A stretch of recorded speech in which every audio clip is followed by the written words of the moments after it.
Welcome to the As Yet Unknown podcast. My name's Alex Snyder, your back pocket coach consultant and connection catalyst. Entrepreneurship is a bit like bungee jumping, a big leap into the unknown, and it can be a lonely, bumpy ride. It's also one of the most empowering and liberating things you can do. Each episode is a dose of fresh perspectives designed to leave you feeling connected to innovative ideas and inspired about growing your business your way. Thanks for tuning in. Now let's have an adventure.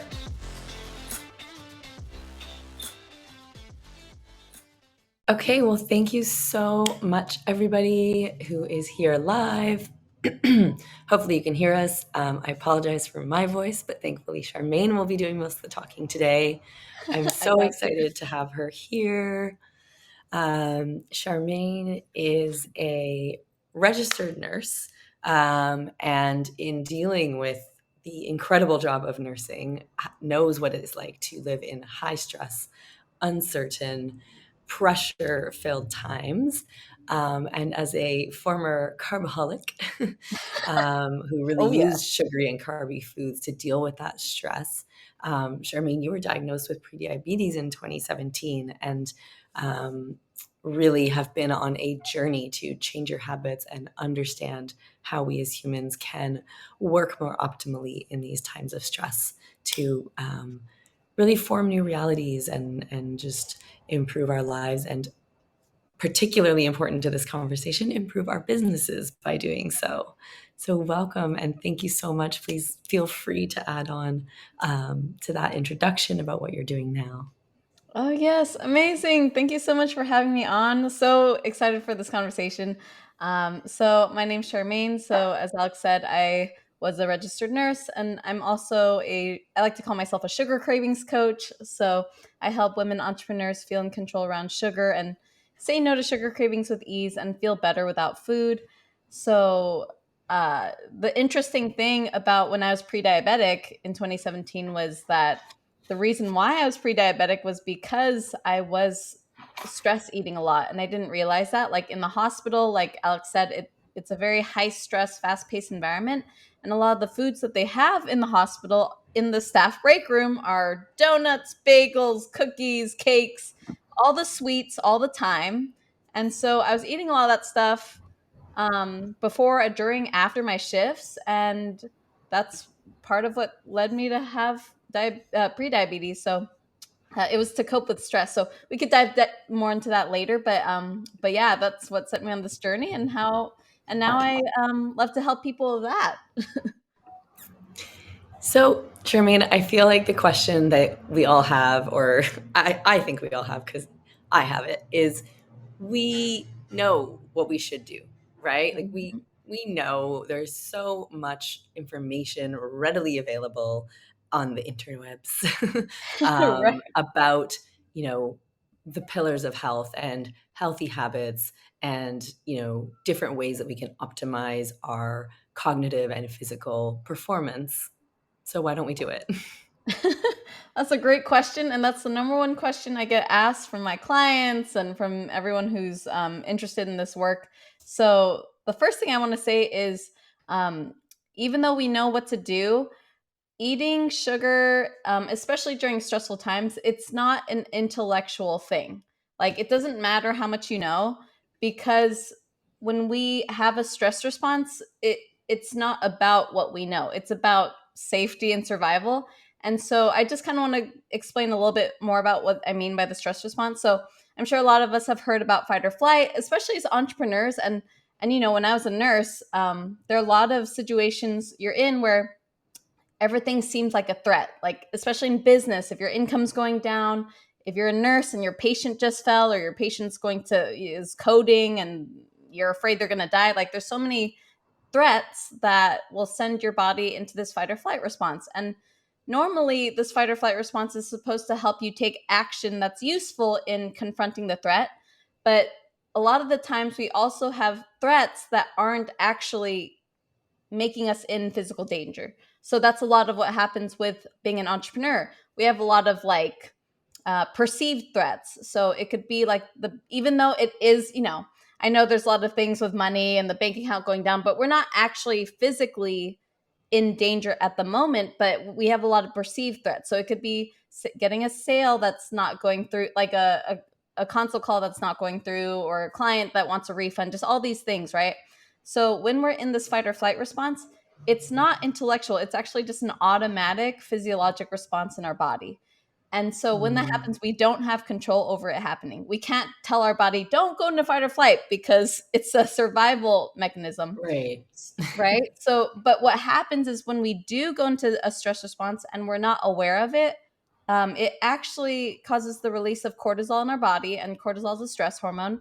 And that hormone will actually make you crave sugar and carbs, because it's preparing your body to fight or run. So it's kind of like saying to your body, hey, we need some more energy, so let's go. Like, we got to eat something that's quick, we got to eat something that's easy to digest. And that's what I found with nursing. It's like when I was stressed, I would just automatically not even think about it, just go in the break room and eat all the bagels, the cookies.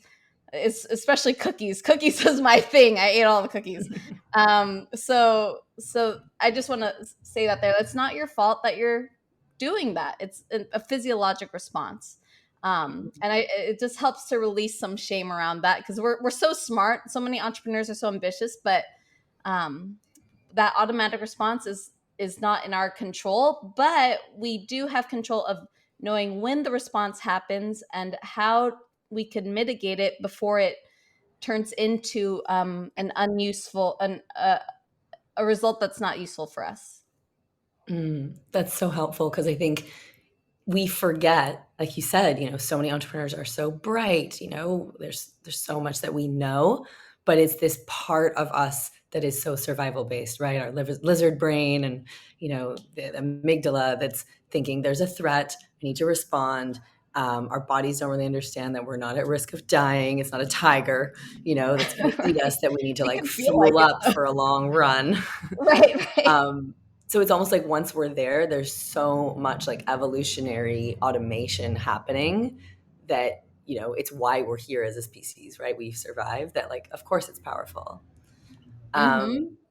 so I guess it sounds to me like there's almost, a process, which probably happens really quickly, but there's sort of a process, and being able to recognize when we're headed towards the danger zone is maybe really important. So is it recognizing on the way, or recognizing when you're not operating optimally, that matters? Sort of like what's important, and how can we recognize that? And I guess the question I would have is definitely, can we self monitor that, or do we actually need like to call in some help? Ooh, great questions. So yeah, I definitely think you could self-monitor, but it definitely takes practice, because it's such an automatic, involuntary response. So at first, so I always speak about having awareness, self-awareness. A lot of coaches are big on that, right? Like, be self-aware of your thoughts and your feelings and your actions.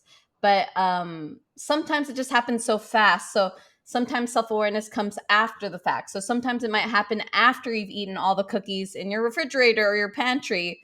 And that's when you're kind of like, so if if it happens so fast and you've already eaten the things, that's the first sign of, and you didn't realize it, like, that's probably a first sign that, okay, maybe there was a stress response. And that's a great way to not beat yourself up, but be curious, and to just sort of ask yourself, okay, like, what was that about? Like, what was I feeling during this time that I was eating these cookies? Like, what was I thinking that eating these cookies would solve for me? So in the beginning stages of doing this work, the first step of awareness is just after the fact. Like, you've eaten the things, you've procrastinated all day, you've done nothing in your business. Those are good signs that maybe the nervous system is a little dysregulated, and we got to like pay attention. For me, it was being pre-diabetic. I was like, even if I ate cookies, I didn't think it was a bad thing, because I didn't know I was eating too much. So sometimes I needed feedback from external measure, like my lab results. So I looked at my hemoglobin A1C. That's the blood test that diagnoses diabetes, and it measures your blood glucose levels over the past 3 months, like the average. So mine was more elevated than normal, so that's why it's pre-diabetic level. So sometimes having an external measure like weight, like the scale, looking at progress photos, or other measures like your emotions, like sometimes it's helpful to have some sort of external feedback, because we don't know that what we're doing isn't useful all the time, because sometimes it Mm. won't show up right away. Like if you eat like a piece of chocolate every day, you might not feel like you might not notice something different right away, especially if your body's adapted to eating that. So it could be useful to have external measures sometimes. And then other measures, like I said, the emotional measures, just kind of like, how are you feeling every day? What's your energy levels like? What's your hunger like? Checking with your body's physical reactions. That those could be useful to look at too. Definitely. I something you said kind of sparked a question for me, if you're eating a piece of chocolate every day. I know some people would argue like, "Oh, that's part of my, routine," or that's part of whatever, that's intentional, it's not a stress response. How do we kind of know maybe the difference? Ooh, that's a great question. Okay, so there are actually some questions that can help you see which it can help you. Just this is sort of like a screening tool, okay, and it's to help you see if you're actually like addicted to a substance. Like they actually use these questions to help you see if you have an addiction on like some sort of substance, and it doesn't have to be alcohol or whatever. It could be the internet. It could be chocolate. It could be Oreos. It's usually Oreos for a lot of people. So some questions to ask yourself, which there's no shame if you say yes to it, but it's just a good awareness tool to see like, what is my relationship with this food, to just help you see, is something going on there. So some questions you could ask yourself is, when you're doing this behavior, when you're eating this food, if you think of not eating it, does it bring up agitation or irritability for you? Does it bring up resistance, like a lot of resistance, if you think of not having it? Because I think that's the number one question to ask yourself. Because if you have no emotional attachment to the food, it's not going to be a problem to not have it. So I'll give you an example. Mm. Like for me, coffee was the one thing that I didn't want to give up for a long time. Like it was like, this is fucking my thing, like my ritual, my comfort, all the things. And this was already after I gave up sugar. So I thought to myself, like I was watching a YouTube video one day, and this guy said, "Oh, you don't need coffee. Coffee's just not, you don't ever need it in your life. It's just this, it's not necessary." And then that got me thinking like, oh, why am I drinking it then if it's not necessary? So I thought about, okay, if I didn't drink it anymore, what does it feel like? And it felt like, to me, I was like, oh my God, it feels like I'm going to die, or it feels like life is meaningless without it. And that's a good sign. So then I was like, okay, now I want to, now that's a cue. Like I kind of want to not have Right. it so much anymore. So that got me on my journey to get off coffee. So that's one question. Like if you think of not having it, does it bring up resistance or agitation or irritability? I Um, think coffee is such a good one to use because I think it's such a socially acceptable drug, right? oh, a I mean, I hundred could fill a percent. whole podcast with my journey with coffee as somebody who, like, didn't drink it, like, for the longest time and then found myself over consuming. It was and then left and then, like, yeah, coffee, I mean, I love it, but I don't drink it regularly anymore. Wow, So I think that's a really kudos good to you. example No, that's because yeah. Oh, people go ahead. have such a relationship with it, and yeah, I think that's a great example. Oh, yeah.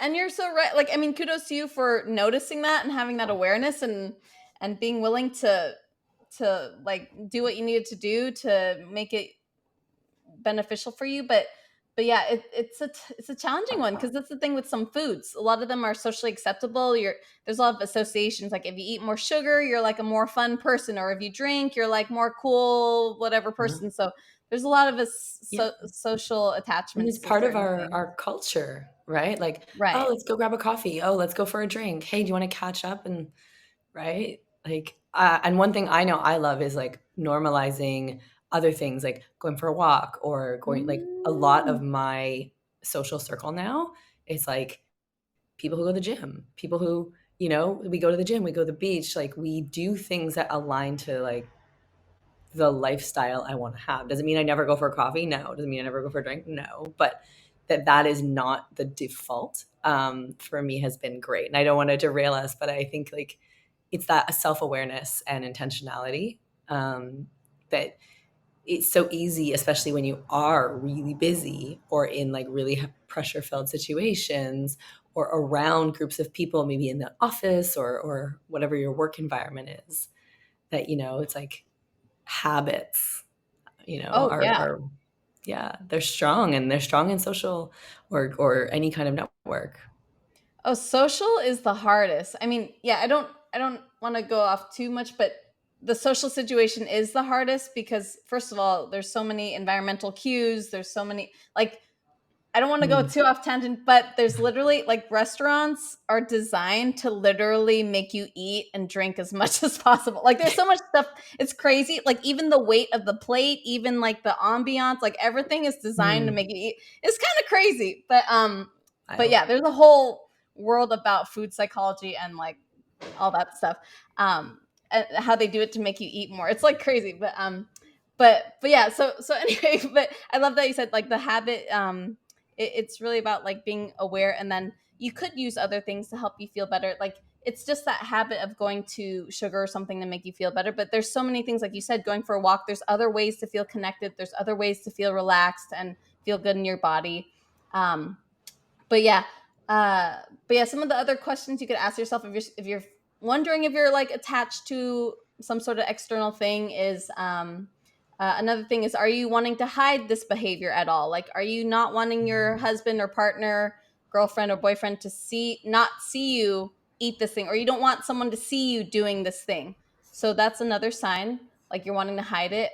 Another thing is, are you neglecting personal responsibilities in order to do the thing? So are you arriving late to something because you want to eat more? Are you not doing your responsibilities for the day because you want to eat, like things like that? um and uh those are like the top ones I have in my mind right now. There's others, but I would just start there, just sort of like Yeah. evaluating your eating habits with those questions. So I love that. Like, I think that's such a helpful checklist, and we'll maybe put a couple of those in the notes when we post this again after. I'm curious then, because I think this is the $1 million question that we're all here for, is how is this, like, insert your indulgence of choice habit impacting our business results? Oh, it's a lot of ways. I mean, Mm. first of all, if you're consuming some sort of external, so I'll just go to cookies or something. Like if you're doing something that, at least what I've seen a lot with my clients who are entrepreneurs, if you're doing something like eating a lot of cookies or sweets or things like that, one of the first costs, I guess you could call it a cost, one of the costs that I notice, especially with my clients, is when they start eating those things, there's an emotional cost. Like you might not see the physical cost right away. Like there's some physical, like the weight gain is one thing. Sometimes it might not show up all the way, but first there's unwanted weight gain. um and when you have unwanted weight gain and you start not liking how your body looks, you start seeing changes in how you fit your clothes and things like that, that leads to an emotional cost. And the emotional cost is how you think about yourself, how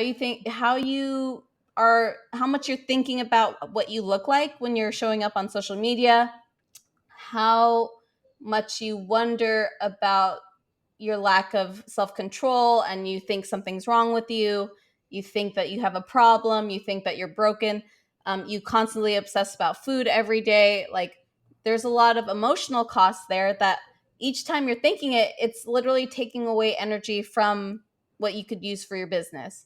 And it's affecting how people feel when they interact with clients, when they're selling, when they're marketing. And so anytime you have any like energy leaks like that, like it really affects how you show up. And that energy could be seen, it could be picked up by potential clients or even people you network with. Like it will, your energy doesn't lie. Like energy is the most honest thing. And like if you're Right. showing up not liking yourself, dreading your business, kind of just like, and also there's like energy cost too. It's like if eating a lot of sugar especially can cause blood sugar instability, so there's a lot of blood sugar spikes and dips.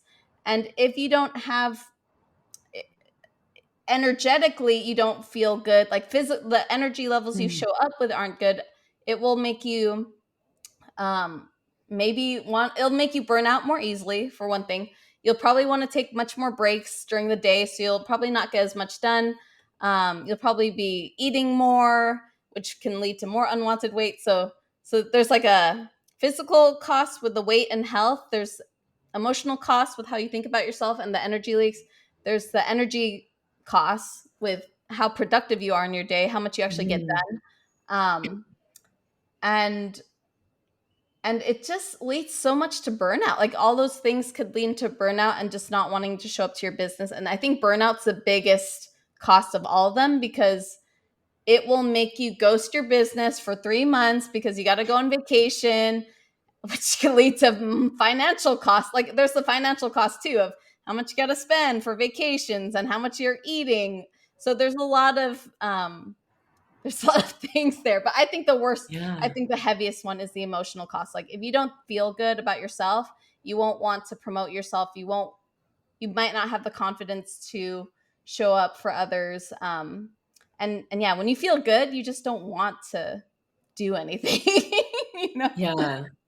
I think that's such a good point, and I know for myself, like, just maybe to relate this to people who are not seeing, like, the food connection, especially maybe your, you know, indulgence of choice is healthy, so it doesn't feel, but I think what Oh, you that's a you good mentioned is kind of like a security blanket procrastination type thing. And I know for myself, even when I'm not having like snack attacks, like, I right, love like that. that's not always my go-to, but I will notice when I'm like uncomfortable with something that I need to do, I will get up for any reason. Like, I need a million glasses of water, or maybe I want, like, no, I want hot water, not this cold water that I have here. Or I need to pee, like, or Right. I need to check the laundry, or like there are times where I'm like, I cannot physically like stay in this seat and do anything. Like, I sit down and I'll, social media scrolling as well, right? Like, Mhm.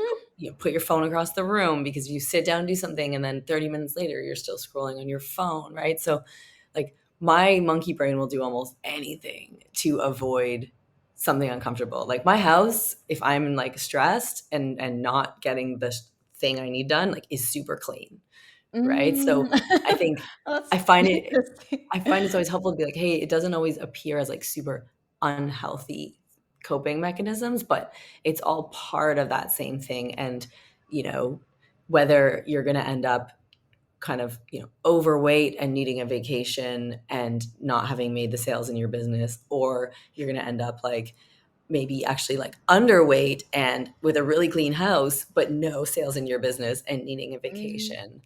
It's really the right. same mechanism, right? Right.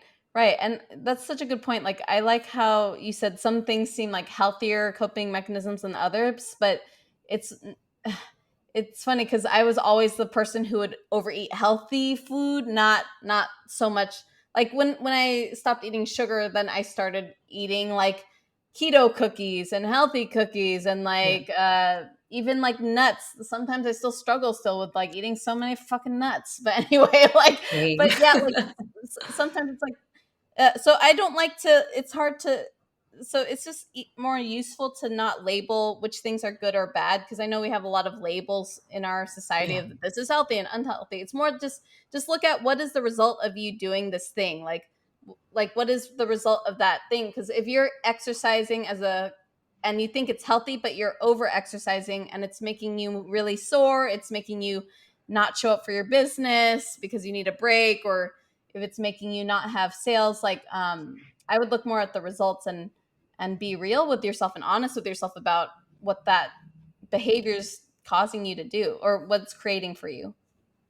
Yeah, absolutely. I think that's such a good point. I know for myself, there are times in my life where I've been under huge amounts of stress, and, you know, it's such a, like you said, such a labeling, social acceptable type thing where for me, like, training is part of my mental health. And if I'm kind of training a lot and maybe not sleeping, and I get like, I eat really healthy often. So I'll be in this phase where people be like, you look amazing, like, da da da, and I'm like, I am falling apart. Right? So Right. it's to me, that's no different than somebody who is like, overeating sugar or fats or whatever, right? Like really feels like kind of um, the Right. same mechanism, but it just happens to show up in a way that is socially acceptable. Um, Right. That's a you tricky one, know? yeah, because you get so much validation from looking like having the muscles or looking ripped, like, you get so much, like, people like, You inspire me," and they say so many things, Yeah, and then releases that dopamine, and then you're like, "Oh, dang, okay, I'll keep doing this, I'll keep, like, escaping," but you gotta ask right. yourself, are you doing something to escape yeah, like you said, are you doing it to escape your emotions? Like, are you doing something Yeah, to numb yourself in some way? Because if you are, that is what leads to the issues. Like, that's what leads to you not getting something done. Like, you're totally. not confronting something that could potentially be beneficial for your business. Yeah, I think for me, I know it's such a fine line. Like, working out is great for my mental health. I sleep better. So, it's not necessarily that in those periods I'm not working on my business, but it's just something I'm aware of that people will like be like, "Oh, you look like amazing. You da, da, da." But I know how I feel, right? And maybe I'm doing the Mm. right things, but I know how I Mhm. feel and I know that I am, if you want to say fortunate or whatever, that the way that I kind of handle those things it has a aesthetic result, and that's just like, again, it's not judging the book by its cover. I think is really important there. And that being Right. said, I mean, enough cortisol, and yeah, like that's there's another end to that, of course, right? Um, Right. but I'm curious. So I'm conscious of time, but I want us to understand, what can we do about this, right? Is this a routine thing? Is this an environment thing? Is this something in the moment?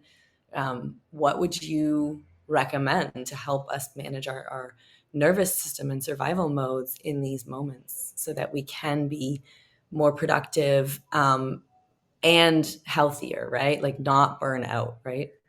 That's Right. I want to make sure we're clear on that. Like not just like so we can be more productive, but so we can be more sustainable. Right. Right. Yeah, because it's not taking a bunch of actions to burn yourself out. And um, the first thing I want to say is telling someone to feel your feelings and face the thing that they're trying to escape. It's really challenging. Like, if even if it's something that you think is simple, like, I'm just going to make a social media post today, that could be almost debilitating for some people because it's activating your fight or flight response. It's triggering, like, if your mind thinks it's unsafe to show up online, I don't care how much you think, oh, it's a simple thing to go on Facebook Live. Like, some people, it could really feel like a threat. And so Mm, um telling someone to just face that fear isn't always comfortable because your body is so good at protecting you against any sort of threat. So emotions could be really threatening. So the first thing I would recommend, even before you go to feeling your emotions, which I think is important, but there's several steps to get there because feeling emotions is very challenging, especially for ambitious people. We are the most disconnected, like ambitious entrepreneurs. We don't want to feel anything. We're so disconnected from our body because we've ignored it for so long. We just ignore it so we get the result done. So the first step is really like you have to know how to have a connection with your body, and part of doing that is just first acknowledging, like, noticing when you might be in the fight or flight response, just first being aware a little bit. So some signs that you might be in it is tension. Like, that's the easiest sign. It's like if you're at your desk and you're feeling tense, your shoulders all the way up here, you're hunched over. If you're feeling tense, that's a sign that you're having a stress response. Also, your breathing. If your breathing's constricted, if you're taking shallow breaths, just like noticing that.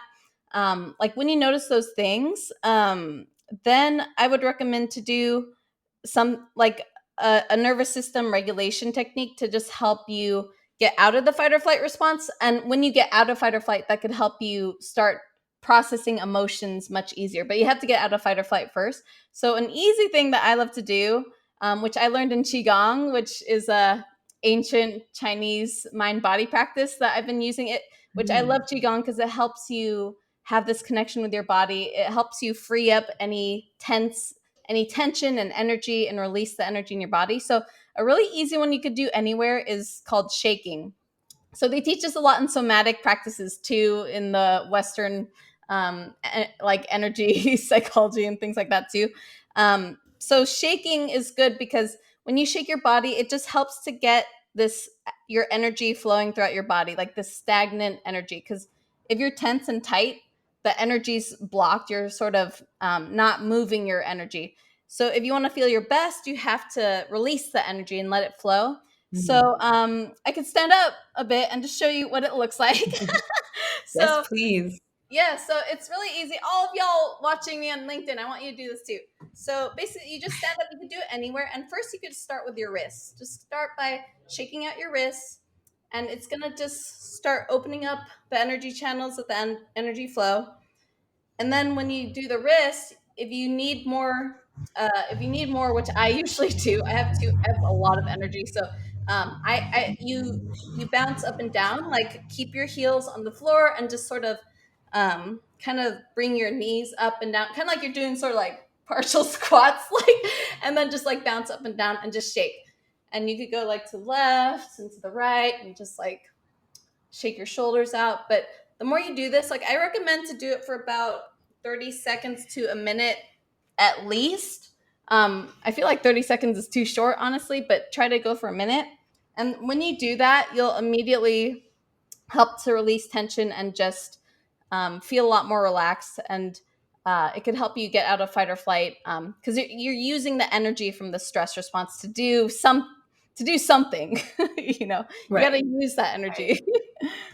I Yeah, so love that. That's such a yeah, great tool. And I mean, 30 seconds to a minute, like, and is yeah, it's this really kind of like fast. something you want to do when you are about to kind of, you're like, right, I'm getting up to go get something from the kitchen. Like, that's the moment. Yeah, yeah. If you're just like, I don't want Okay. to do this thing, just shake it out because it's kind of like your body's trying to avoid the threat. Like you gotta do a different energy thing that will Mhm. divert your energy in a more in a different way. So you could release the energy doing something else because it's kind of like it's the fight or flight. You're like avoiding the threat, but instead of using the energy to avoid, use the energy to just kind of release the tension you're feeling, so that you could go back and sit down and try to like re- try to focus a bit on the thing Right. you're doing. Do the thing. Yeah, do Okay. the I love thing. that. At least 1 minute of a Um, thing. But yeah. yeah. Anything else? Yeah, so here's another technique I have. So sometimes if you're really feeling like heavy stress, like if you're feeling kind of like especially if you're feeling overwhelmed and you're feeling like it's that energy of like you feel like the stress is coming down on you and you're feeling like impending doom and you're just almost like having a panic attack almost sometimes, which could be Mhm. debilitating. One of my favorite things is I like to massage this acupressure point right here. So it's in between the nipple line. It's called the Ren 17 point in acupressure, and it helps you with releasing emotion with anxiety and panic. So what you could do is just like put your fingers on it and just like rub it to help release some of that stress energy there. Sometimes though I need more pressure because I don't know, I have a lot of energy. So I use the base of my thumb and then I'll just put it here and then I'll just rub it here. And sometimes I'll use two thumbs and just rub here because I need a lot of like I need to Okay. get in there. So so just rubbing this part can help you feel good, and rubbing certain points of your face. There's a lot of areas in your face that release emotional stress. So, Mm. especially the point between your eyebrows, this one holds a lot of stress. So, you could use your thumbs to kind of the knuckle of your thumbs to just kind of lean into it and massage it a bit. And you could also use your fingers to like massage your temples, and that could help you just release that really like heavy stress energy of like, Yeah. oh my gosh, there's so much to do. Like that sort of like energy that could release Yeah. I've that. heard like your eyebrows almost like pinching kind of there and like being able to like pull here and like between your thumb and forefinger as well. Yeah, yeah. There's Yeah. a lot of emotional points on the hand, but yeah, like massaging this this one here helps with releasing emotion. And then there's Yeah. also one right here, like in between the pinky and the ring finger right here. Okay. It's called the gamut point, and that one's also related to holding energy, like emotion. So like massaging it or tapping it is helpful. Um, and tapping's really helpful too, like tapping the points, like just tapping those different points on your face, like that's really helpful. But I really like to tap the rib when I'm stressed, the side of the eye, the eyebrow, and then also the side of the hand is a good one. Awesome. Great. Those are super practical tools. Thank you. Yeah, it's super fast, and it could just help calm down your nervous system. And just one last one I have, because breathing can help a lot too. Mm. Breathing can activate your parasympathetic nervous system, so it can help you be in a relaxation response right away. So, really quick one I like is just to help you with the breathing and release stress. So, I just kind of like to go up on my toes, bring my arms up, and then um, take it out. So you go up Mm. on your toes, inhale, and then release it. And that just feels immediately relaxing, and it could help you get into the parasympathetic so you could confront your emotions and confront the challenges you're facing like a little easier. Amazing. All right. Well, thank you so much for that. I'm so excited to like create my little post-it note of like relaxation reminders. Like every time I'm getting up, check in with myself with, why am I getting up? What's the emotion? Check in with my body. And if they feel a little bit of tension or that maybe I'm like constricted in my breathing before I go do the thing I'm going to do, um, try one of these, tapping or breathing or maybe like shaking. I love the shaking one. I feel like it's just like dance. I just want to like put on some music and get flowing. Right. Yeah, the shaking is one of my favorites. It's like it could release energy so quickly.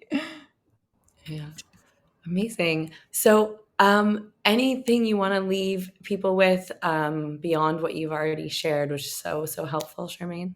Yeah, definitely. So when you do those steps, and if you feel an emotion come up after you do those things, then that's the time after you do that you could start to maybe like process emotion. Like you could start like just noticing how it feels in your body, and then when you process that, even for just like 90 seconds, usually acknowledging that emotion and letting yourself feel it, then it'll be much easier to work on whatever task you're going through.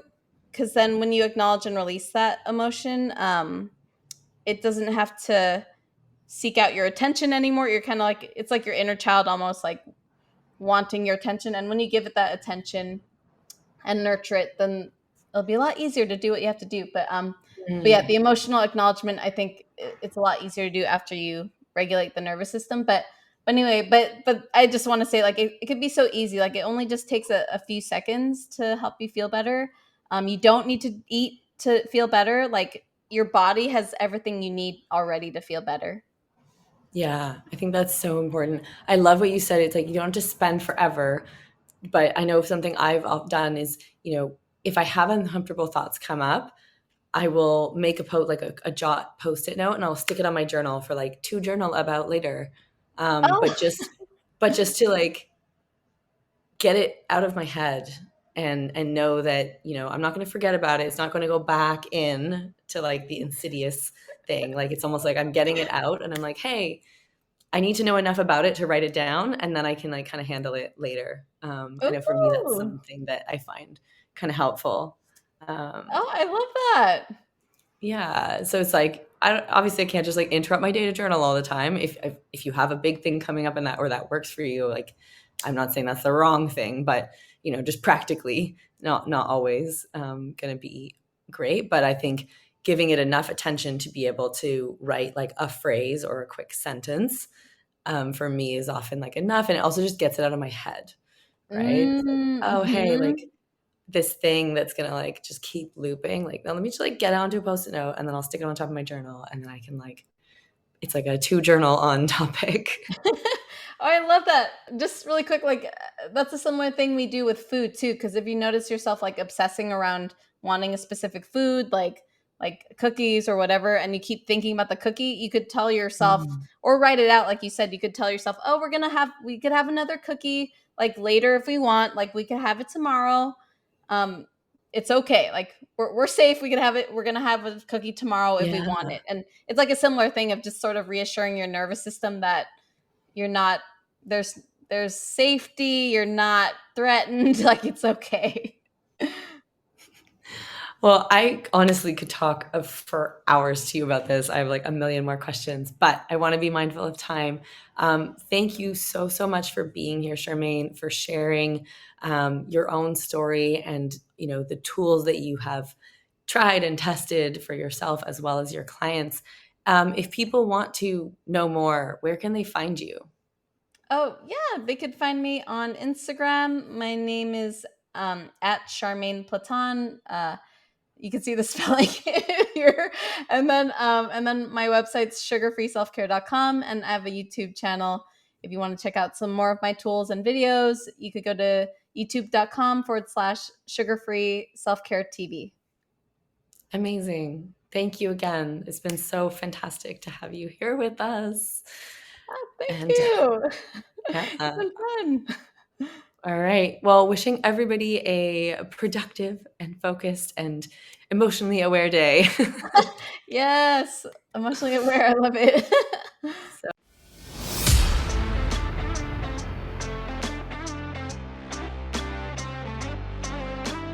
thanks for tuning in. Our goal is to create connections and inspire conversations. So please subscribe, rate, review, and share this podcast with your network if you enjoyed today's episode.